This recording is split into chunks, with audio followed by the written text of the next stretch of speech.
नमस्कार, आप देख रहे हैं दैनिक साथी हरियाणा। साथियों, हरियाणा के कैबिनेट मंत्री राव नरबीर सिंह ने शनिवार को रेवाड़ी पहुंचकर कांग्रेस के नवनियुक्त प्रदेश अध्यक्ष राव नरेंद्र को बधाई दी। उन्होंने कहा कि लंबे समय बाद अहिरवाल क्षेत्र से कांग्रेस प्रदेश अध्यक्ष बना है, वह भी हमारी कम्युनिटी से, इसलिए मेरी शुभकामनाएं उनके साथ हैं। राव नरबीर ने इंडियन नेशनल लोकदल द्वारा राव नरेंद्र पर लगाए गए घोटाले के आरोप पर भी प्रतिक्रिया दी। उन्होंने कहा कि यह पुराना मामला है, इसके बावजूद कांग्रेस ने राव नरेंद्र को 3 बार टिकट दी है, जिससे साफ है कि उनके लिए कोई मुद्दा नहीं है। वहीं कैबिनेट मंत्री ने प्रजातंत्र में मजबूत विपक्ष की अहमियत पर जोर देते हुए कहा कि उन्हें उम्मीद है कि राव नरेंद्र सत्ता पक्ष की अच्छाइयों को भी सामने लाएंगे। राव नरबीर आत्मनिर्भर भारत और स्वदेशी के मुद्दे पर भाजपा कार्यालय में आयोजित प्रेस वार्ता में बोल रहे थे। उन्होंने कहा कि आत्मनिर्भर भारत और स्वदेशी के माध्यम से ही विकसित भारत का सपना साकार होगा। इस दौरान उनके साथ भाजपा जिला अध्यक्ष डॉक्टर वंदना पोपली व पूर्व कैबिनेट मंत्री डॉक्टर बनवारी लाल सहित अनेक नेता मौजूद रहे।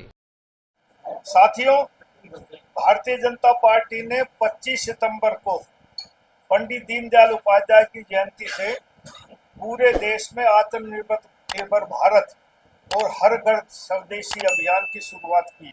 यह अभियान पूर्व प्रधानमंत्री अटल बिहारी वाजपेयी जी की जयंती 25 दिसंबर तक जारी रहेगा।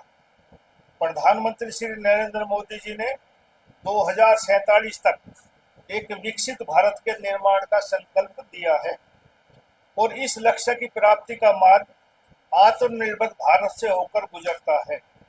हरियाणा की 3.25 करोड़ की जनता इस राष्ट्रीय महायज्ञ में अपनी महत्वपूर्ण भूमिका निभाएगी। माननीय मुख्यमंत्री श्री नायब सैनी जी के मार्गदर्शन में राज्य सरकार ने इसे हर गांव और हर शहर तक पहुंचाने के लिए विस्तृत कार्य योजना तैयार की है कि प्रदेश में रहने वाला हर नागरिक इस स्वदेशी आंदोलन से जुड़े, ताकि हमारा भारत 2047 में विकसित राष्ट्र बन सके। देखो, ये घोटाले का वीडियो वायरल तो बहुत पहले हुआ था और ये इनेलो ने जारी किया था।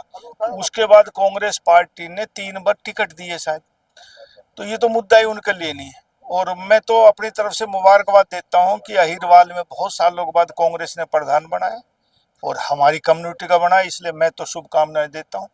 और मेरा ये मानना भी है कि प्रजातंत्र में जब तक विपक्ष मजबूत नहीं होगा तो सत्ता पक्ष भी उतना काम नहीं कर पाता।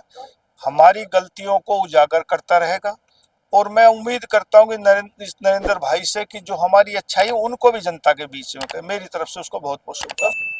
देखो, देश में तो नहीं, एनसीआर में पोल्यूशन एक बड़ा मुद्दा है और मैं हर जगह हर भाषण में एक बात कहता हूं कि अकेले सरकार इसका समाधान नहीं कर सकती।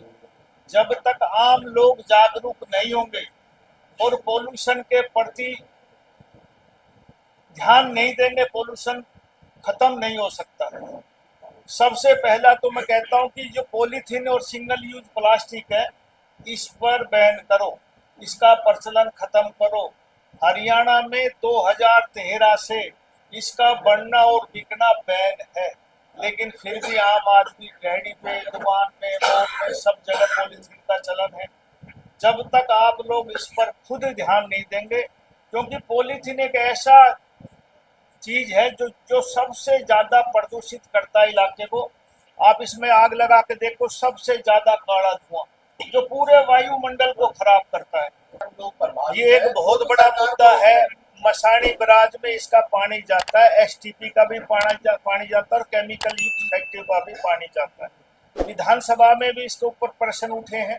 सरकार ने और हमने और राजस्थान ने भी इस बारे में चर्चा की है। माननीय भूपेंद्र यादव जी ने भी इस बारे में चर्चा की। कल भी वो आए थे मानेसर में, इसकी चर्चा हुई है। बहुत जल्दी इसका एक प्रोजेक्ट इरिगेशन डिपार्टमेंट की तरफ से हम बना रहे हैं और निकट भविष्य में इसका समाधान आपको दिखाई देगा। इसके अलावा एक आदमी, इसके अलावा 52 में भी HSIDC वहाँ भी CTP लगा रहे हैं और कोशिश होगी इस साल में आपका इसका रिजल्ट दिखाई देगा। उम्मीद करो कि इसका जल्दी समाधान हो जाए।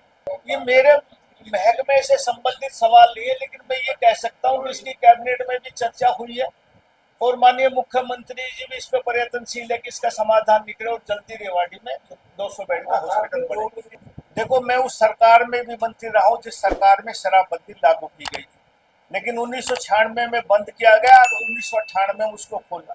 जब तक जन सहयोग नहीं मिलेगा, जन समर्थन नहीं मिलेगा, कोई भी पॉलिसी लागू नहीं हो सकती।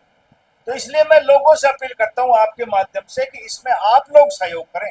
सरकार अपनी कार्रवाई करती, लेकिन सरकार उतना नहीं कर सकती जितना आम आदमी भागीदारी कर सकता है।